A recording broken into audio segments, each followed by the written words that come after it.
Chapter 2. The Ascension of Joe. And it came to pass in the latter half of the 19th century, in the city of New York, Joseph was born. As a youngling, he was uprooted from his urban origins and transplanted in the bosom of the western wilds, where he grew amidst the great woods and towering mountains. He possessed a fervent passion for stories and adventure, scaling the summits of the peaks that surrounded him. Though he was bereft of human companionship, Joseph found solace in the company of the beasts of the land. For he had a way with animals that was rare and remarkable. Many could communicate with creatures of the earth, but Joseph was in tune with their essence. It is as if he could speak their language, and they his. One day, when Joseph was but a young boy, he happened upon a bedraggled mutt, caught in the midst of a downpour. With a great persistence, he convinced his parents to let him keep the dog, and thus that Max became the foundation upon which Joseph built his understanding of the natural world. Though Max remained his steadfast companion, Joseph's gift was not confined to him alone. It encompassed all that was of the earth and sky. His father had once beheld him conversing with 5 horses for over an hour, and remarked, "When he's around them horses, he's not translating what they want. He's talking to them in their own language. He has conversations with animals." But his mother saw deeper still, recognizing that Joseph was in communion with all of nature. As he aged, Joseph found it increasingly difficult to relate to his fellow man, and he grew ever more attuned to the rhythms and cadences of the natural world. He never took a wife, nor did he sire any offspring. He lived a life of hardship, and many saw him as a pitiable figure, alone and bereft of joy. Yet such was not the case, for Joseph was never truly alone. In fact, he had a great many friends, some with leaves and some with paws. He was privy to secrets and wonders only the closest companions could know. He conversed with the entire ecosystem. And so it came to pass, in his declining years, that he divested himself from the family land and journeyed deep into the forest, where he met his end.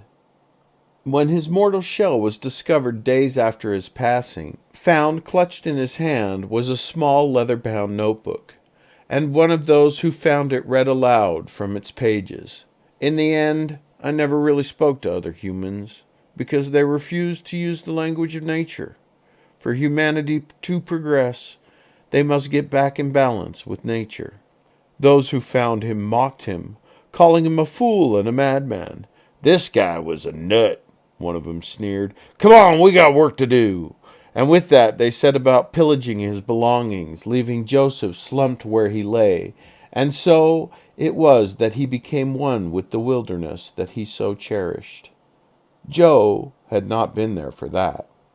A few nights before, as the fire continued to flicker in the darkness, Joe leaned back and gazed at the vast expanse of the sky. His connection to nature was strong, but as he stared at the stars, he realized that there was still so much more to discover. Closing his eyes, he began to see patterns emerge, geometric shapes floating through the void of space in front of him. He opened his eyes, the stars blurring in and out of focus, and then he closed them again for the final time. The patterns intensified until a brilliant white light consumed everything. When the light receded, Joe found himself surrounded by darkness, like the rest of us. But unlike the rest of us, he did not rage or question. He waited, patiently. And as a result, the light returned quickly. Joe emerged on the passage, but on a tier above it, and saw the countless spirits streaming out in front of him. Within seconds, 3 guides floated up to him. "This is not your path, Joe. Please come with me," the main guide said, leading him to the Ascension beam, which essentially is a fancy elevator. The light beam shot into the sky, and 2 guides observed it. "An ascension!" one of them bellowed. "Surely it will be one of the very last," the other guide observed. "Surely," the first guide said. Joe floated out of the beam of light and onto the large observation deck overlooking the passage of spirits below. Only the passage seemed to exist. The cosmos itself was the sky, and countless spirits slid off into the horizon where a perpetual storm raged. And Joe began to gain his bearings. A deep, familiar energy approached him. "Max?" Joe asked. You recognized me. The spirit of his beloved dog responded. "Of course," Joe said, feeling their memories together as if they were still alive. Their energies embraced. Deeper than any physical hug, Joe felt the warmth and pride of his friend. And from there was a blur of old and new friends, great inspirations stopping by to say hello and congratulate Joe on his ascension.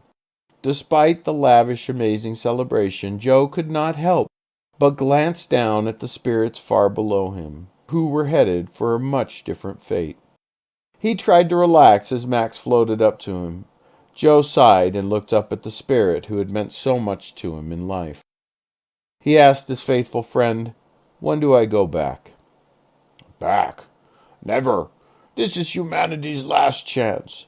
You will go to the next level. Your purpose is not on the rock we just came from. Yours is much higher. Honestly, Joe, you are a rare success story for the humans. As a whole, humanity has failed, and failed, and failed. This is the 6th time the humans have been given a plentiful world, and they have squandered it over and over. 0.0002% of humans ascend, and that percentage is falling even more now. The Adriels are in much the same situation, but their race has only fallen once, and their ascension rate is close to 0.2%. So you can see why the powers that be have very little faith in humanity. But that is behind you now, Joe. It is time to move on. "No," Joe stated. When he had seen the endless line of spirits floating off into oblivion, he had known it would come to this. "I must return for one more life." "That is not possible," a guide said. Joe turned his focus to the guide. "Yes, it is," he said, matter of fact. "It will not be allowed," the guide said, less confident. "Yes, it will. Bring me to whom I need to speak to," Joe said. The guide's energy twisted with confusion. However, it was not for too long. Soon the room enveloped with light as 2 new energies appeared. "It is an interesting proposal you bring, Joe," the first spirit said. "It's the right thing to do," Joe stated. "That is a human concept, Joe," the other spirit chimed in.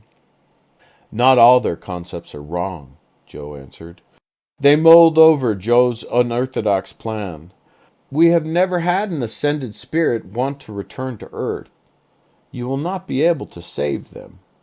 If I can help one more person to ascend, then it will be well worth my effort," Joe stated. "Joe, you did not live an easy life. Your first 6 lives were not what anyone would call easy, and now you are proposing to go back. Do you really think it is worth it?" the spirit asked with genuine concern. "Well worth it," Joe replied. "Joe, if you return, you will no longer be ascended. There is a very good chance you could not ascend again. You have so much to offer the universe. To get stuck on such a small scale would be a waste." "Waste?" Joe asked. "Earth is where I come from. I ascended because of the world I was in. Humanity may be lost in your eyes, but I know it better than you. They are disconnected, that much is true, but they have the ability to connect. Forever they've been left to their own devices, writing book after book to justify the mysteries of the universe. It is time for a book to be written that shows the real path," Joe said. "There is no saving the human race, Joe. That choice has already been made and will not change. In actual fact, we are about 40% through the disposal process. In human terms, Joe, you will be jumping on a sinking ship," the spirit said. Joe thought about it quietly for a moment. "That's true. I will be jumping on a sinking ship to teach the last few I can how to swim." The two spirits bowed to Joe. "We shall return soon," and they dissipated. The realm was abuzz, waiting for the answer to return from the powers that be. All the spirits and guides were on edge, except Joe. He spent his time watching the procession of spirits on the passage to oblivion, his resolve striking deeper and deeper that he was on the correct path. Joe knew that the answer would come. Joe knew what the answer would be. And Joe was right. The powers decided to let Joe try. And so it was. Adrian Nicholas Cromwell was born May 31st, 1974.